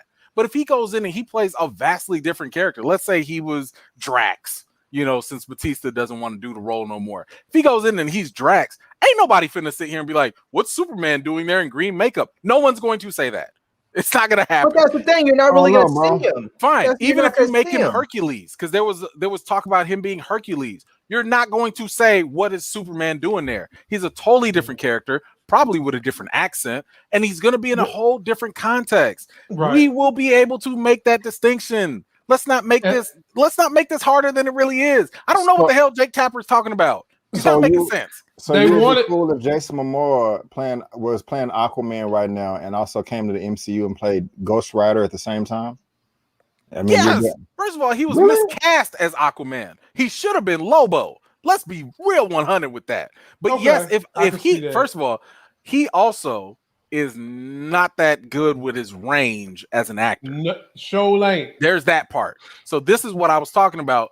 How distinct can you make your characters? If they run and do the same things, that can be confusing. I'll give you that. But if they come in and they're being completely different, that's not going to be a hard thing for us to take. But see, I think that's in part what Jake Tapper was trying to get at, was that I think he feels like in a lot of these movies, the superheroes are very similar to each other in their powers, sometimes just in their personas. And I know they're not. I know there's a lot of intricacies that differentiate the different, superheroes. But I think a lot of people, and especially kids, don't always see some of the finer details that make these characters different. And I mean, to me, I think of it as like Daniel Craig is James Bond. Do I then want to turn around and see him cast as Ethan Hunt? From Mission Impossible? Yeah, I don't want to see that. No, that's a good point because the roles are so similar, right? Like that makes sense. But I also think that if they did that, that's going to fall on Daniel Craig. How are you going to make this character? Because I highly doubt if he's playing Ethan Hunt, he's going to go in there with his British accent. I highly doubt he's going to go in acting all suave like James Bond. It's up to the actor to give us a whole different performance. And that's the thing. This is what actors are supposed to do. They're supposed to transform. If they don't transform, it's not a problem on the role. It's a problem on the actor. That's what I'm talking about when I talk about range. When I talk about range, I'm not talking about how good the performance is. I'm talking about their ability to change into something different, one role from another. In other words, when you think about an actor's range, you should not be able to sit here and be like, man, this actor's portrayal in this looks very similar to his portrayal in that. That means there's no range. I'm sorry, I got to do this, but there's, I know this is going to Larry. You should not sit here and be like, yo, Killmonger ain't nothing but the same character from Without Remorse, except it was a prequel. That shows a lack of range. If they're the same character, that means there's no transformation. You can have two good performances. They can both be good performances, but if you don't see a difference between the two, I mean, I could literally, and I really don't want to do this, but it's the only example I could think of. But if I could sit here and be like, yo, Adonis Creed had a bad day, joined the military and Without Remorse, and had an even badder day and became Killmonger. If you can see that through line, there's no range there. So you're suggesting that Michael B. Jordan doesn't have range? I'm saying he lacks it. But you also said that. But I need people to understand there's a difference Batista between had range and performance. Say that again. You also said Batista had range in Army of the Dead. I said he increased his range. Okay, well, it sounded like you said something else before. No. I said Batista. Range, if you said he had range, then I was gonna have to call you. No. I'm not saying Batista is like some new Daniel Day-Lewis. Absolutely not. I'm saying my man was doing straight up action roles with 3 lines, and now he started busting out the tears. He started being more dramatic. I'm like, oh, you grew a little bit. That's all. So what I'm saying. There's a difference between range. When you think of range. Think of Gary Oldman. Gary Oldman has range. when you look at all his characters, where he's playing like, you know, a fat politician to some weird person in The Fifth Element, those are two very different characters. You cannot see the difference. That's range. That's what I'm talking about. You can still be a good actor and not have range. That's another separate concept. So I'm not saying Michael B. Jordan is a bad actor. I'm not. The dude is talented. He's good. He just lacks range because we haven't seen enough transformation in the roles he's picked. There hasn't been a role that has stretched him to make him transform. Just because you cry and just because you're real mad is not range.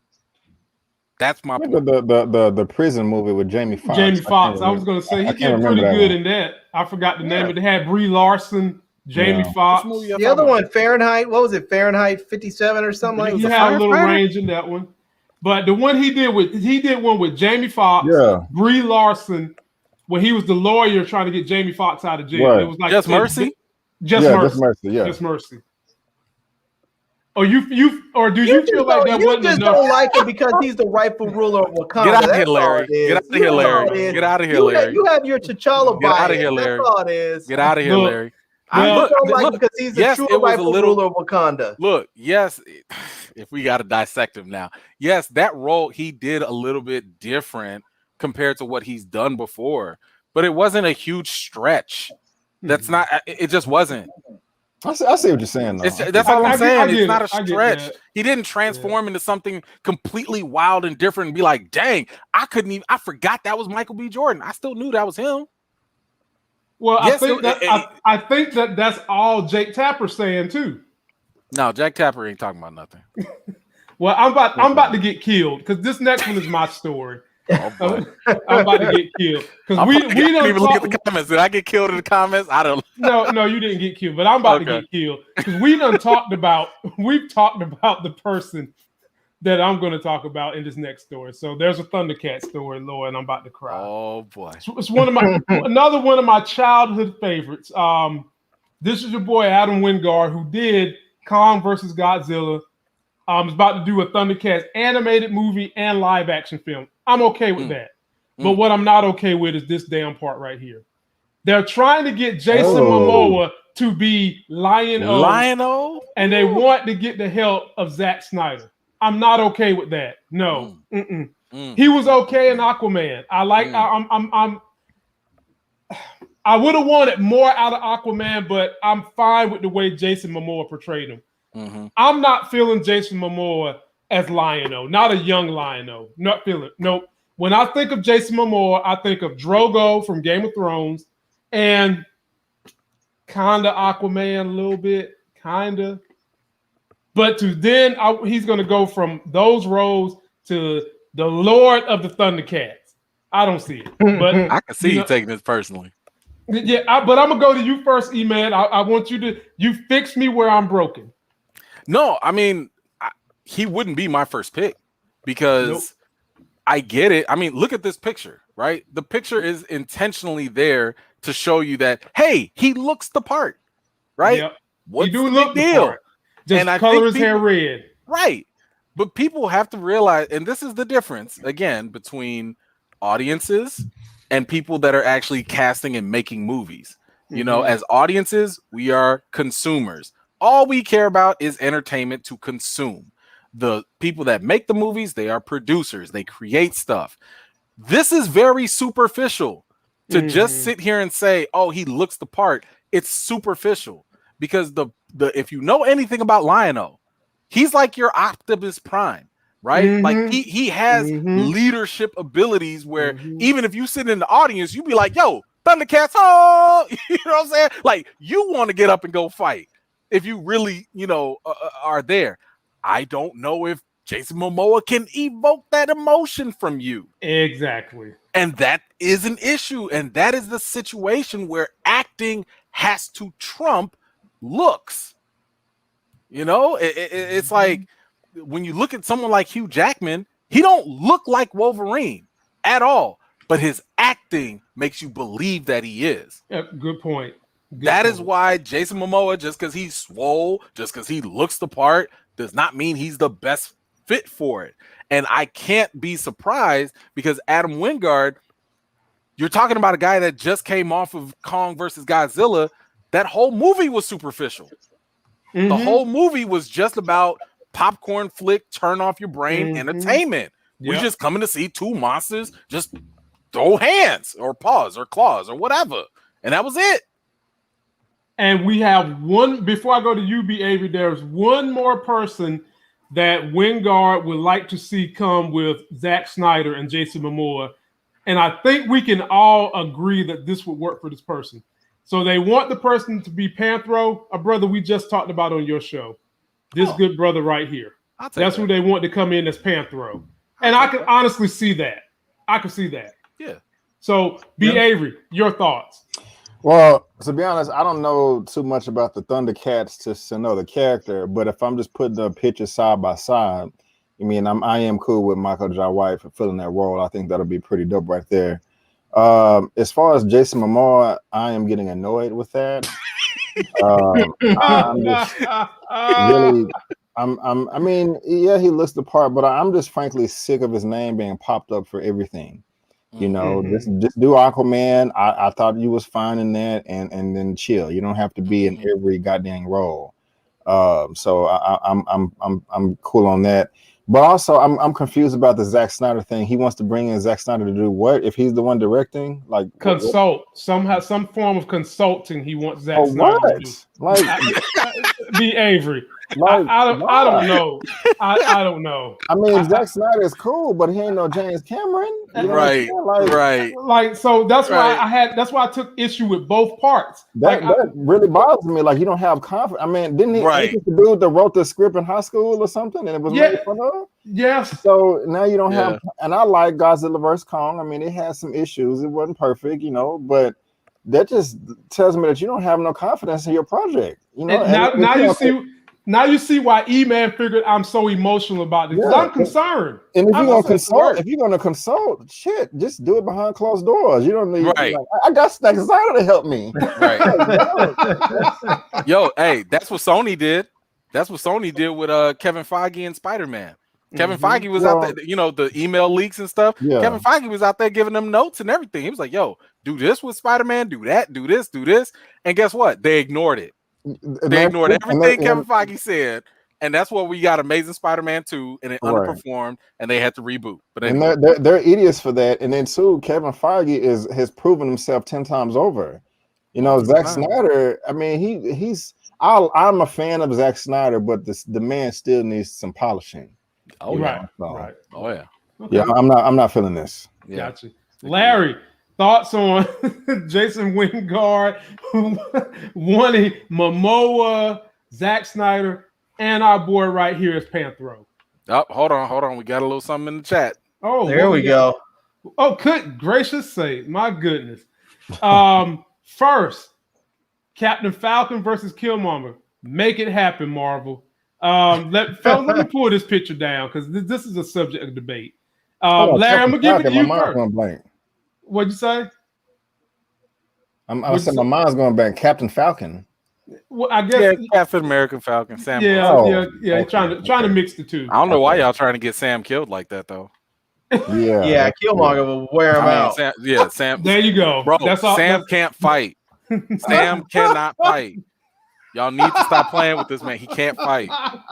He doing jumping jacks and handstands, but he don't know how to throw them hands. But he got the shield. So and you have to remember, Killmonger's not going to play with him like these other people. He's going for the kill shot. Exactly. He's going to try and take him out every time he puts hands on him. He's going to try and kill him.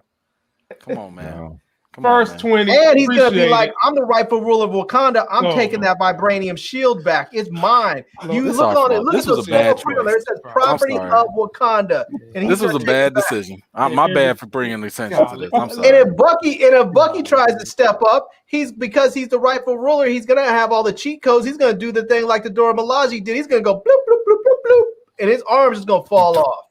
So do it again, Larry. Do it again. Larry got the cheat code memorized. Ain't nobody gonna run up on him. Right. Larry, do that work for Jax on Mortal Kombat 2? Can you do? Oh man. Nah, his is you get both arms though. So Larry, what you think, man? Well, how you feeling about this Thundercats and these people they want on the team? You know what? Here are two people that I actually could see playing this role, and both of you are probably going to think that I'm crazy. But since we just talked about Henry Cavill, I can actually see him in there. Oh, what? I could actually see Henry Cavill playing that role as Lion-O. Yeah. Nah. I'd rather see Macaulay Culkin. I don't want to see Macaulay Culkin, but or and you guys are gonna hate me as much for this one. Oh Lord. Ben Affleck. Oh my God. As Lion-O? Yes. I'm trying to think about it, bro. I'm trying. I like Ben Affleck in that. I like Ben Affleck as Batman, but not as Lion-O. That's not as Lion-O. No, Larry, no. That's what I'm sticking with. God, no. Jason Wingard, we're leaving this subject toot sweet because my feelings is hurting right now. Get your act together, my brother, and do better with your cat. Stop letting stuff leak out too. Larry is trolling, boy. He is trolling us, man. Larry think he Mace, the king of controversy. He about to get me in trouble again. I've been in trouble all week long fooling around with Larry. People all in my inbox saying craziness. Last thing I got people for you get guys. butthurt too easy. Yeah, some of them do. There's a new film coming out, and I want to get you guys' take on it. I'm going to see if my technology is acting properly right now, and we're going to take a look at this trailer. I'm going to give everybody his opinion. I'll let you guys go. It's called Let Us In, the official trailer. Please work.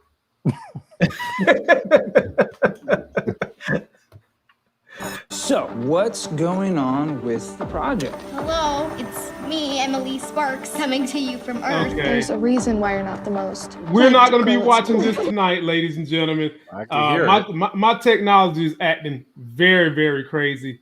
And so we'll stop it right there, and we'll just ask the fellas what they got going on in their channels, and we'll let you guys go to bed. So, Larry, we'll swing to you first. What's going on your channel this weekend? Hey, before we do that, how y'all feel about Joe Manganiello, the dude that's gonna play Deathstroke?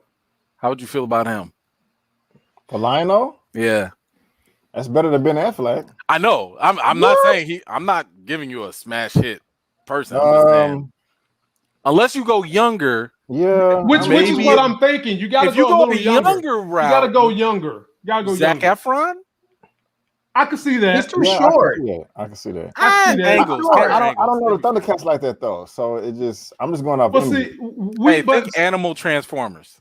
Yeah, kind of, sort of, right. He's too short. What about Tyrese? Come on, bro. For what? Okay, all right, man. Wrap it up. Wrap up the show. Wrap up the show. Nah, Larry going off the hinge now. Yeah, Larry, tell the people what you got going on your channel this week. What I'm the sorry. hell is Tariq going to play, man? I shouldn't have said that. Larry, I shouldn't have said that. Bro. Man, they're coming out the window. Now they talking about. Look, now they talk about Channing Tatum. You have another voice in the room.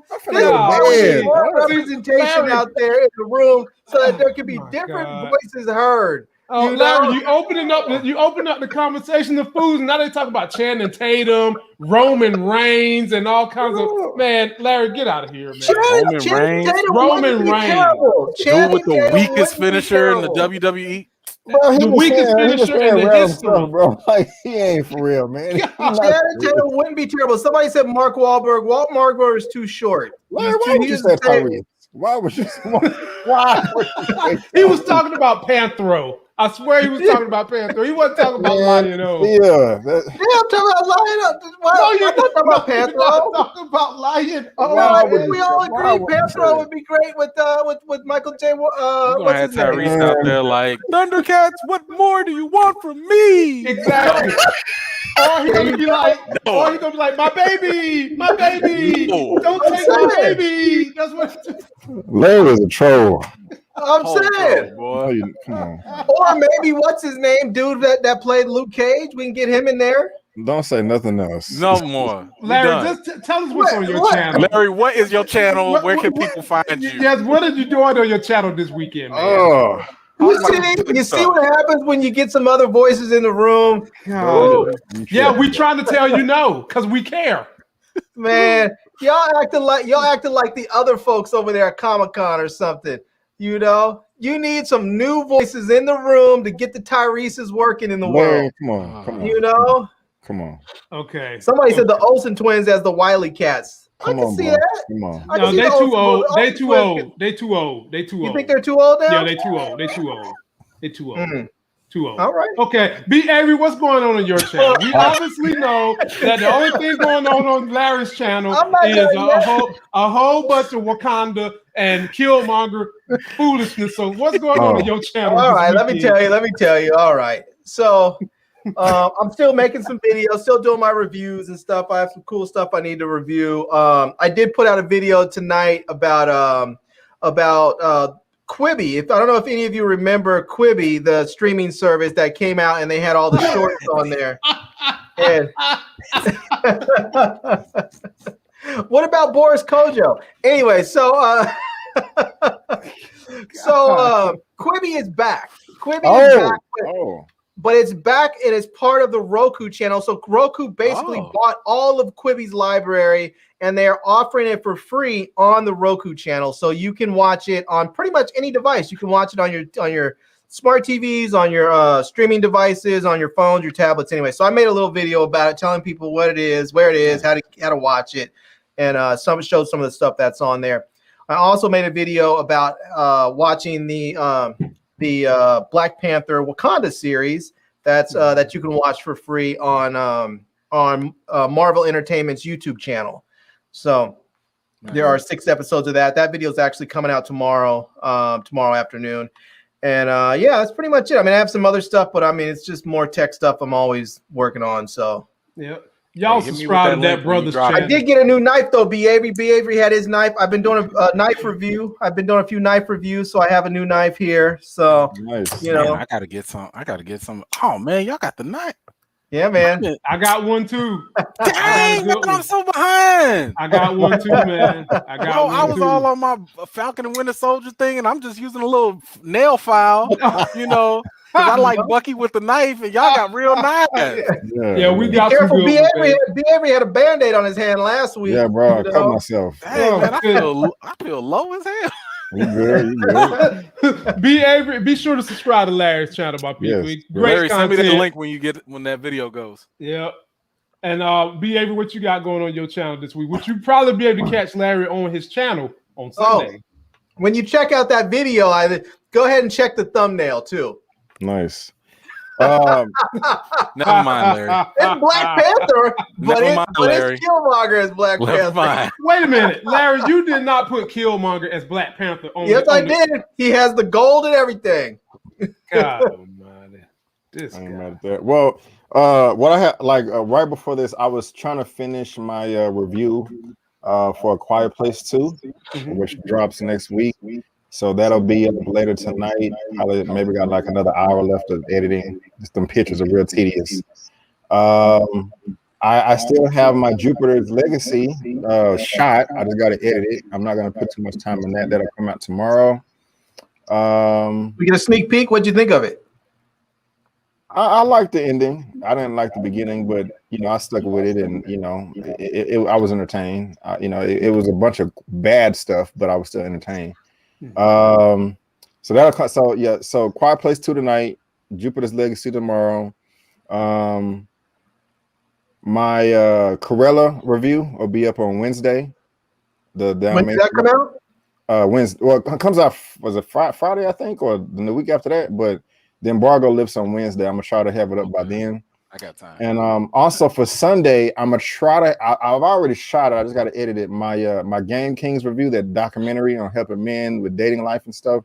I'm gonna try to have that up Sunday morning, and I still gotta watch it. I'm gonna try to have my Buck Breaking review up by Sunday afternoon before my show, because I want to ride the wave of Tariq's lives that he does on Sunday.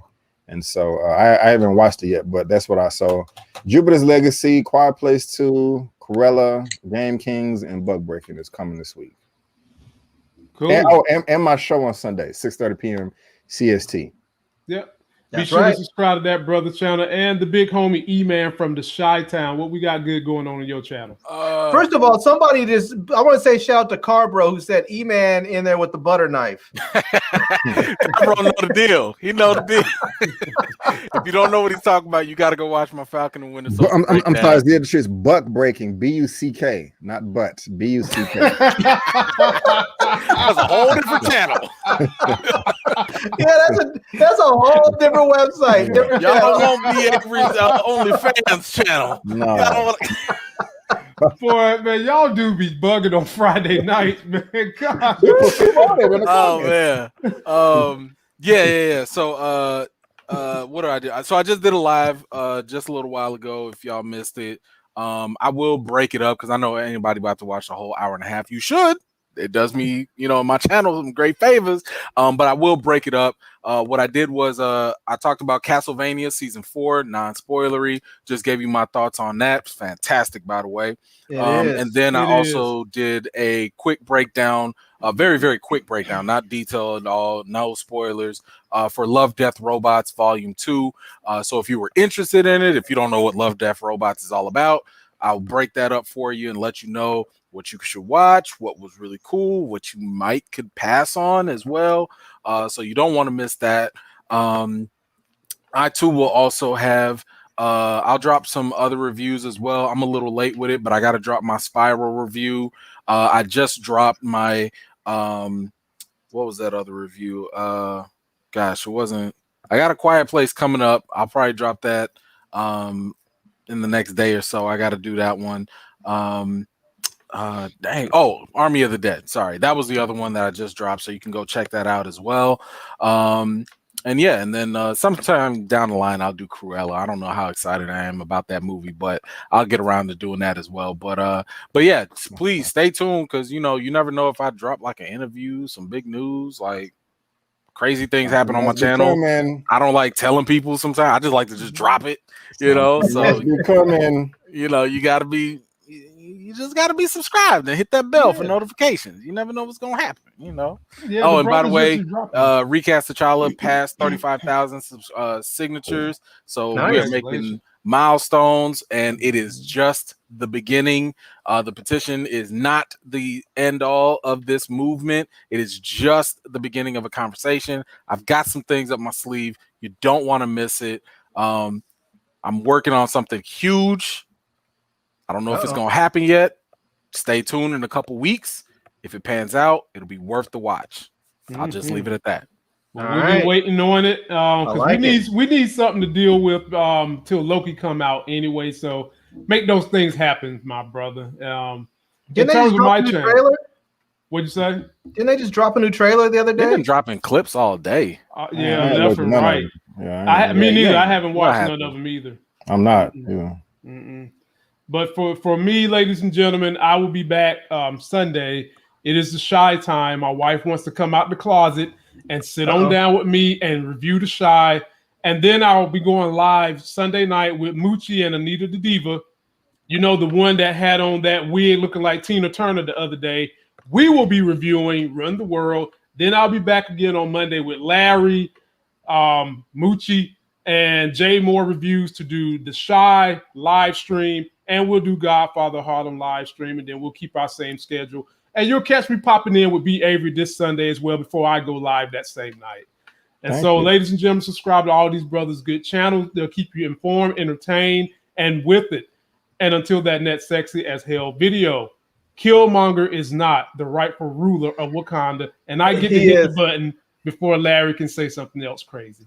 Good night. Killmonger actually created the vaccine.